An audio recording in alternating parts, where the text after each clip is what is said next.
आज हम आपको श्रावण सोमवार की प्राचीन कथा सुनाने जा रहे हैं। इस कथा को अंत तक जरूर सुनिएगा और सुनने के बाद अधिक से अधिक लोगों को शेयर भी करिएगा। लिए शंकर भगवान की जय, पार्वती माता की जय। प्राचीन समय में अमरपुर नामक एक नगर में एक धनी व्यापारी निवास करता था। दूर दूर तक उसका व्यापार फैला हुआ था। नगर में उस व्यापारी का सभी लोग मान सम्मान करते थे। इतना सब कुछ होने पर भी वह व्यापारी अंतर मन से बहुत दुखी और उदास रहता था, क्योंकि उस व्यापारी का कोई पुत्र नहीं था, उसके यहां कोई संतान नहीं थी। दिन रात उसे एक ही चिंता सताती रहती थी कि उसकी मृत्यु के बाद इतने बड़े व्यापार और धन संपत्ति को कौन संभालेगा। पुत्र पाने की इच्छा से वह व्यापारी प्रत्येक सोमवार के दिन भगवान शिव जी के मंदिर में जाकर के शिव जी की पूजा किया करता था, व्रत किया करता था और सायंकाल के समय शिव मंदिर में जाकर के भगवान शिव जी के सामने घी का दीपक भी प्रज्वलित किया करता था। उस व्यापारी की श्रद्धा, भक्ति और विश्वास को देख करके एक दिन माता पार्वती जी ने भगवान देवाधिदेव महादेव से प्रश्न किया, हे प्राणनाथ, यह व्यापारी आपका सच्चा भक्त है। कितने दिनों से यह व्यापारी सोमवार का व्रत और पूजा नियमित रूप से कर रहा है। भगवान इस व्यापारी की मनोकामना आप जरूर पूर्ण करें। भगवान शिव ने मुस्कुराते हुए कहा कि हे देवी पार्वती, इस संसार में सबको उसके कर्म के अनुसार फल की प्राप्ति होती है। प्राणी जैसा कर्म करते हैं उन्हें वैसा ही फल प्राप्त होता है। तो इसका जब उचित समय आएगा तब इसे भी फल मिलेगा।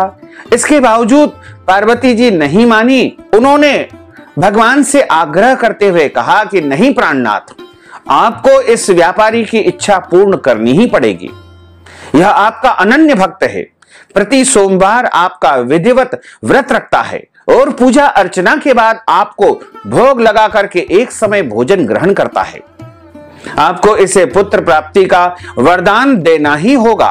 माता पार्वती जी का इतना आग्रह सुन करके भगवान शिव ने कहा कि तुम्हारे आग्रह पर मैं इस व्यापारी को पुत्र प्राप्ति का वरदान देता हूं, लेकिन इसका पुत्र 16 वर्ष से अधिक जीवित नहीं रहेगा। उसी रात भगवान शिव ने स्वप्न में उस व्यापारी को दर्शन देकर उसे पुत्र प्राप्ति का वरदान दिया और उसके पुत्र के 16 वर्ष तक जीवित रहने की बात भी उसे स्वप्न में भगवान ने बता दी। भगवान के वरदान से व्यापारी को खुशी तो हुई, लेकिन पुत्र की अल्पायु की चिंता ने उसे बहुत दुखी कर दिया। व्यापारी पहले की तरह सोमवार का विधिवत व्रत करता रहा, पूजन करता रहा। कुछ महीनों पश्चात उसके घर में अति सुंदर पुत्र उत्पन्न हुआ। पुत्र जन्म से व्यापारी के घर में खुशियां भर गई, परंतु धूमधाम से पुत्र जन्म का समारोह मनाया गया और बहुत खुशियां मनाई गई, क्योंकि बहुत दिनों के बाद उसके यहां पुत्र की प्राप्ति हुई थी। व्यापारी को पुत्र जन्म की अधिक खुशी नहीं थी, क्योंकि उसे पता था कि उसके पुत्र की अल्पायु है। यह रहस्य घर में किसी और को पता नहीं था। विद्वान ब्राह्मणों ने उस पुत्र का नाम अमर रखा। जब अमर 12 वर्ष की आयु को प्राप्त हो गया तो उसे विद्या अध्ययन के लिए, शिक्षा प्राप्ति के लिए वाराणसी भेजने का निश्चय हुआ। व्यापारी ने अमर के मामा दीपचंद को बुलाया और कहा कि अमर को शिक्षा प्राप्ति के लिए वाराणसी लेकर के जाओ। अमर अपने मामा के साथ विद्या अध्ययन करने के लिए निकल गया। रास्ते में जहां भी अमर और दीपचंद रात्रि विश्राम के लिए ठहरते, वहां पर यज्ञ करते और ब्राह्मणों को भोजन कराते थे। लंबी यात्रा के बाद अमर और दीपचंद एक नगर में पहुंचे। उस नगर के राजा की कन्या के विवाह की खुशियां में पूरा नगर सजाया गया था। निश्चित समय पर बारात आ गई, लेकिन वर का पिता अपने बेटे के एक आंख से काणे होने के कारण बहुत चिंतित था। उसे इस बात का भय सता रहा था कि राजा को इस बात का पता चलने पर कहीं वह विवाह से इनकार न कर दे। इससे उसकी बहुत बदनामी होगी और बारात खाली लौट जाएगी। वर के पिता ने अमर को देखा तो उसके मस्तिष्क में, उसके मन में एक विचार आया।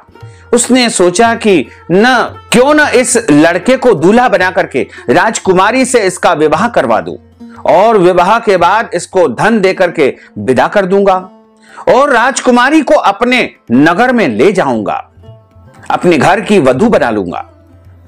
वर के पिता ने इसी संबंध में अमर और दीपचंद से बात की। दीपचंद ने धन मिलने के लालच में वर के पिता की बात को स्वीकार कर लिया और अमर को दूल्हे के वस्त्र पहना करके राजकुमारी चंद्रिका से विवाह करा दिया गया। राजा ने बहुत सारा धन देकर के राजकुमारी को विदा कर दिया। अमर जब लौट रहा था तो सच नहीं छिपा सका और उसने राजकुमारी की ओढ़नी पर लिख दिया, राजकुमारी चंद्रिका, तुम्हारा विवाह तो मेरे साथ हुआ था। मैं तो वाराणसी में शिक्षा प्राप्त करने जा रहा हूं। अब तुम्हें जिस नवयुवक की पत्नी बनना पड़ेगा वह एक आंख से काना है। जब राजकुमारी ने अपनी ओढ़नी पर लिखा हुआ पढ़ा तो उसने काने लड़के के साथ जाने से इनकार कर दिया, मना कर दिया। राजा ने सब बातें जान करके राजकुमारी को महल में रख लिया। उधर अमर अपने मामा दीपचंद के साथ वाराणसी में विद्या अध्ययन करने के लिए पहुंच गया। अमर ने गुरुकुल में शिक्षा की शुरुआत की, पढ़ना शुरू कर दिया। जब अमर की आयु 16 वर्ष की हुई तो उसने एक यज्ञ किया। यज्ञ की समाप्ति पर ब्राह्मणों को भोजन करवाया और खूब अन्न वस्त्र दान किए। रात्रि को अमर अपने शयन कक्ष में सो गया। भगवान शिव जी के वरदान के अनुसार शयना अवस्था में ही अमर के प्राण पखेरु उड़ गए। सूर्योदय होने पर मामा अमर को मृत देख करके रोने पीटने लगा। आसपास के लोग भी एकत्र होकर के दुख प्रकट करने लगे। मामा के रोने विलाप करने के स्वर समीप से गूंजते हुए भगवान शिव और माता पार्वती ने भी सुने। पार्वती जी ने भगवान से कहा कि प्राणनाथ, मुझसे इसके रोने के स्वर सहन नहीं हो रहे, आप इस व्यक्ति के कष्ट को अवश्य दूर करें। भगवान शिव ने माता पार्वती जी के साथ अदृश्य रूप में समीप जाकर के अमर को देखा तो पार्वती जी से बोले कि हे देवी, हे पार्वती, यह तो उसी व्यापारी का पुत्र है। मैंने इसे 16 वर्ष की आयु का वरदान दिया था, इसकी आयु अब पूर्ण हो गई है। पार्वती ने फिर भगवान शिव से निवेदन किया कि हे प्राणनाथ, आप इस लड़के को जीवित करें, नहीं तो इसके माता पिता पुत्र की मृत्यु के कारण रो रो करके अपने प्राणों का परित्याग कर देंगे। इस लड़के का पिता तो आपका परम भक्त है, वर्षों से वह सोमवार का व्रत करते हुए आपको भोग लगा रहा है। पार्वती जी के आग्रह करने पर भगवान शिव ने उस लड़के को जीवित होने का पुनः वरदान दिया और कुछ ही पल में वह बालक जीवित होकर के उठ बैठा। विद्या अध्ययन पूर्ण होने पर शिक्षा की समाप्ति करके अमर अपने मामा के साथ अपने नगर की ओर चल दिया। दोनों चलते हुए उसी नगर में पहुंचे जहां अमर का विवाह हुआ था। उस नगर में भी अमर ने यज्ञ का आयोजन किया। समीप से गुजरते हुए नगर के राजा ने यज्ञ का आयोजन देखा। राजा ने अमर को तुरंत पहचान लिया। यज्ञ समाप्त होने पर राजा अमर और उसके मामा को अपने महल में ले गए और बहुत सत्कार किया, आतिथ्य किया और कुछ दिन उन्हें महल में रख करके बहुत सा धन वस्त्र दे करके राजकुमारी के साथ में विदा किया। रास्ते में सुरक्षा के लिए राजा ने बहुत से सैनिकों को भी उनके साथ भेज दिया। दीपचंद ने नगर में पहुंचते ही एक दूत को घर भेज करके अपने आगमन की सूचना भेजी। अपने बेटे अमर को जीवित वापस लौटने की सूचना से व्यापारी बहुत प्रसन्न हुआ। व्यापारी ने अपनी पत्नी के साथ स्वयं को एक कमरे में बंद करके रखा हुआ था। भूखे प्यासे रह करके व्यापारी और उसकी पत्नी बेटे की प्रतीक्षा कर रहे थे। उन्होंने प्रतीक्षा करते करते यह भी प्रतिज्ञा ली थी कि यदि उन्हें अपने बेटे की मृत्यु का समाचार मिलेगा तो वे दोनों भी अपने प्राणों का परित्याग कर देंगे। व्यापारी अपनी पत्नी और मित्रों के साथ नगर के द्वार पर पहुंच गया। अपने बेटे के विवाह का समाचार सुनकर के, आगमन का समाचार सुनकर के पुत्र वधू राजकुमारी चंद्रिका को देख करके उसकी खुशी का ठिकाना न रहा। उसी रात भगवान शिव जी ने व्यापारी के स्वप्न में आकर के कहा कि हे श्रेष्ठी भक्तजन, मैंने तेरे सोमवार के व्रत करने और व्रत कथा सुनने से प्रसन्न होकर के तेरे पुत्र को लंबी आयु प्रदान की है। व्यापारी बहुत प्रसन्न हुआ। सोमवार का व्रत करने से व्यापारी के घर में खुशियां लौट आई। शास्त्रों में लिखा हुआ है कि जो स्त्री पुरुष श्रावण सोमवार का विधिवत व्रत करते हैं और इस व्रत कथा को सुनते हैं, उनके जीवन की सभी इच्छाएं, मनोकामनाएं अवश्य ही पूर्ण हो जाती है। बोलिए शंकर भगवान की जय। अब हम आपको स्कंद पुराण में जो श्रावण सोमवार का महात्म्य बताया गया है उसकी कथा सुनाने जा रहे हैं। सनत कुमार बोले कि हे भगवान, मैंने रविवार का हर्षकारक महात्म्य आपके मुख से सुना है। अब आप श्रावण मास में आने वाले सोमवार का महात्म्य मुझे बताइए। देवाधिदेव महादेव ईश्वर बोले कि हे सनत कुमार, सूर्य मेरा नेत्र है, उसका महात्म्य इतना श्रेष्ठ है, तो फिर उस उमा सहित सोम मेरे नाम वाले उस सोमवार का कहना ही क्या है। उसका जो महात्म्य मेरे लिए वर्णन के योग्य है उसे मैं आपसे कहता हूं। सोम चंद्रमा का नाम है और यह ब्राह्मणों का राजा है। यज्ञों का साधन भी सोम है। उस सोम के नाम के कारणों को आप सावधान होकर मुझसे सुनिए, क्योंकि यह वार मेरा है, मेरा स्वयं का स्वरूप है, अतः इसे सोम कहा गया है। इसलिए यह समस्त राज्य का प्रदाता तथा श्रेष्ठ है। व्रत करने वाले को यह संपूर्ण राज्य का फल देने वाला है। हे विप्र, उसकी विधि सुनिए। मैं आपको विस्तार पूर्वक बता रहा हूं। हालांकि कलयुग में इस विधि का पालन करना और इस प्रकार व्रत रखना थोड़ा कठिन होगा, लेकिन इस महात्म्य को सुनने पर भी मनुष्यों को 16 सोमवार या सावन सोमवार या सोमवार व्रत का पूरा पुण्य मिल पाएगा। 12 महीनों में सोमवार व्रत अत्यंत श्रेष्ठ है। उन मासों में यदि सोमवार व्रत करने में असमर्थ हो तो श्रावण मास के सोमवार का व्रत प्रत्येक मनुष्य को अवश्य करना चाहिए। इस माह में इस व्रत को करके मनुष्य वर्ष भर के किए गए व्रत का फल प्राप्त होता है।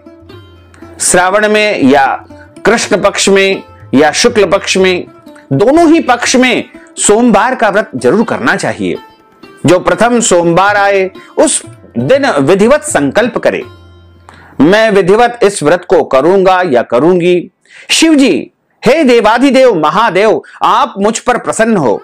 इस प्रकार जितने भी सोमवार श्रावण के महीने में आए उनका व्रत अवश्य करना चाहिए।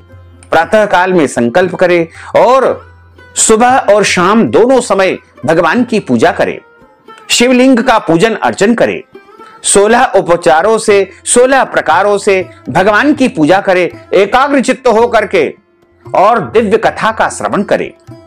हे सनत कुमार, इस सोमवार की कहे जाने वाली विधि को अब मुझसे कहिए। श्रावण मास के प्रथम सोमवार को इस श्रेष्ठ व्रत को प्रारंभ करें। मनुष्य को चाहिए कि अच्छी प्रकार से सर्वप्रथम प्रातःकालीन वेला में ब्रह्म मुहूर्त में स्नान करके पवित्र होकर के श्वेत वस्त्र धारण करके काम क्रोध अहंकार द्वेष निंदा आदि का परित्याग करते हुए मालती मल्लिका आदि सफेद पुष्पों को एकत्रित करके लाए। इसके अतिरिक्त अन्य विविध प्रकार के अनेकों प्रकार के पुष्पों से तथा अभिष्ट पूजनोपचारों के द्वारा ओम त्र्यंबकम जजामहे सुगंधिम पुष्टिवर्धनम उर्वारुकमेव बंधनान् मृत्योर्मुक्षीयमामृतात्, इस मूल मंत्र से भगवान देवादिदेव महादेव के शिवलिंग की पूजा अर्चना करे। उसके बाद कहे कि हे देवादिदेव महादेव, हे भावनाश महादेव, उग्र उग्रनाथ भाव शशिमौली रुद्र नीलकंठ शिव तथा भवहारी का मैं ध्यान करता हूं। इस प्रकार अपने विभव के अनुसार मनोहर उपचारों से देवेश शिव का विधिवत पूजन अर्चन करे। जो इस व्रत को करता है उसके पुण्य फल को सुनिए। जो लोग सोमवार के दिन भगवान भोलेनाथ का माता पार्वती जी के सहित पूजन अर्चन करते हैं वे पुनरावृत्ति से रहित अक्षय लोक को प्राप्त करते हैं, शिव लोक को प्राप्त करते हैं। हे सनत कुमार, इस मास में नक्त व्रत से जो पुण्य प्राप्त होता है उसे मैं संक्षेप में कहता हूं। देवताओं तथा दानवों से भी अभेद्य 7 जन्मों का अर्जित पाप नक्त भोजन से नष्ट हो जाता है, इसमें संदेह नहीं करना चाहिए। अथवा इस अच्युतम व्रत को उपवास पूर्वक धारण करे। इसे करने से पुत्र की इच्छा रखने वाला मनुष्य पुत्र प्राप्त करता है और धन की चाहने वाला धन को प्राप्त करता है। वह जिस जिस अभिष्ट की कामना करता है उसे अवश्य ही प्राप्त कर लेता है।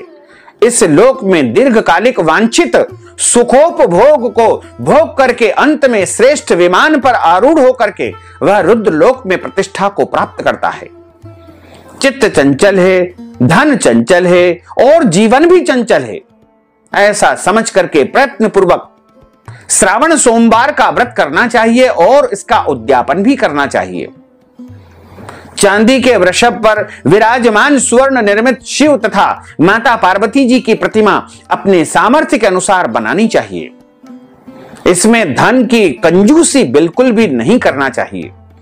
यदि आपको भगवान ने समर्थवान बनाया है, आपके पास धन है, तो प्रभु के लिए धन का बिल्कुल भी कंजूसी न करें, कृपणता न दिखाएं और दिव्य तथा शुभ लिंग तो भद्र मंडल ब्राह्मण के द्वारा निर्मित करवाए। उसमें 2 श्वेत वस्त्रों से युक्त एक घट की स्थापना करें। घट के ऊपर तांबे अथवा बांस का बना हुआ पात्र रखे और उसके ऊपर उमा सहित शिव जी की स्थापना करें। उसके बाद श्रुति स्मृति तथा पुराणों में कहे गए मंत्रों से या पंचाक्षर मंत्र ओम नमः शिवाय से भगवान की पूजा करें। पुष्पों का मंडप बनाएं तथा उसके ऊपर सुंदर चंदोबा लगाए। उसमें गीतों तथा बाजों की मधुर ध्वनि के साथ रात्रि में जागरण करे। उसके बाद बुद्धिमान मनुष्य अपने ग्रह्य सूत्र में निर्दिष्ट विधान के अनुसार अग्नि की स्थापना करे और फिर शव आदि 11 श्रेष्ठ नामों से पलाश की समिधाओं से 108 आहुति प्रदान करे। यव, व्रीहि, तिल आदि की आहुति ओम नमः शिवाय या फिर आप्यायस्व इत्यादि जो मंत्र होते हैं, इन मंत्रों और बिलपत्र की आहुति महामृत्युंजय मंत्र से प्रदान करें या फिर पंचाक्षर मंत्र से आहुति प्रदान करें। इसके बाद विद्वान ब्राह्मणों के निर्देशन में सृष्टिकृत हवन करके पूर्णाहुति दे करके आचार्य का पूजन करे। उसके बाद उन्हें गौदान देवे और 11 श्रेष्ठ ब्राह्मणों को भोजन करवाएं। उन्हें वंश पात्र सहित 11 घट का दान करें। इसके बाद पूजित देवता को तथा देवताओं को अर्पित सभी सामग्री आचार्य को दान दे और उसके बाद प्रार्थना करे कि मेरा यह व्रत परिपूर्ण हो। हे भोलेनाथ, हे शिवजी, मुझ पर प्रसन्न हो। इसके बाद बंधुओं के सहित हर्ष पूर्वक पूरे परिवार के साथ स्वयं भोजन करे। इसी विधान से जो मनुष्य व्रत करता है और उसका उद्यापन करता है, वह जिस जिस अभिलाषित वस्तु की कामना करता है उसे निश्चय ही वह प्राप्त कर लेता है। इसमें कोई संदेह नहीं है और अंत में शिव लोक को प्राप्त होकर के उस लोक में पूजित होता है। भगवान कहते हैं कि हे सनत कुमार, सर्वप्रथम भगवान श्री कृष्ण ने इस मंगलकारी सोमवार व्रत को किया था। श्रेष्ठ आस्तिक तथा धर्मपरायण राजाओं भी और अनेक राजाओं ने भी इस व्रत को किया था। जो इस व्रत का नित्य श्रवण करता है या सोमवार के दिन इसको सुनता है, वह व्रत करने के संपूर्ण पुण्य फल को अवश्य ही प्राप्त कर लेता है। यदि आप व्रत कर पाते हैं तो अति उत्तम है और नहीं भी कर पाते हैं तो इस कथा का यदि आप श्रवण करेंगे तो निश्चित तौर से आपको श्रावण सोमवार व्रत का संपूर्ण पुण्य प्राप्त हो पाएगा। श्री स्कंद पुराण अंतर्गत ईश्वर सनत कुमार संवाद श्रावण मास महात्म्यम सदा शिवार्पणमस्तु। बोलिए शंकर भगवान की जय। अच्युतं केशवं राम नारायणं कृष्ण दामोदरं वासुदेवं हरे श्रीधरं माधवं गोपिका वल्लभं श्री जानकी नायकं रामचंद्रं भजे जानकी मनोहरं सर्वलोक नायकं श्री शंकरादि सेवितं पुण्य नाम कीर्तनं श्री राम राम राम राम राम नाम तायकं रामकृष्ण वासुदेवा भक्ति मुक्तिदायकं रामकृष्ण वासुदेवा भक्ति मुक्तिदायकं रामकृष्ण वासुदेवा भक्ति मुक्तिदायकं रामकृष्ण वासुदेवा भक्ति मुक्तिदायकं। बोलिए शंकर भगवान की जय, पार्वती माता की जय, गजानंद गणपति भगवान की जय। भक्तजनों, माताओं बहनों, यदि आप श्रावण सोमवार के निमित्त कथा की दक्षिणा प्रदान करना चाहते हैं, वस्त्रदान, अन्नदान, गोदान या फिर कोई भी पूजन पाठ हमारे माध्यम से करवाना चाहते हैं, तो इस हेतु अपना नाम और गोत्र व्हाट्सएप के माध्यम से भेज करके नगद राशि हमारे गूगल पे, फोन पे अथवा पेटीएम नंबर या फिर अकाउंट नंबर के माध्यम से भेज करके श्रावण सोमवार का संपूर्ण पुण्य लाभ आप प्राप्त कर सकते हैं। साथ ही आप सभी से अनुरोध है कि इस ज्ञानवर्धक वीडियो को अधिक से अधिक लोगों को शेयर करिएगा, लाइक करिएगा, कमेंट करिएगा और यदि अभी तक आपने सब्सक्राइब नहीं किया है तो अभी और इसी समय सब्सक्राइब अवश्य कर लीजिए। आपको और आपके पूरे परिवार को सादर जय श्री कृष्ण, सादर धन्यवाद।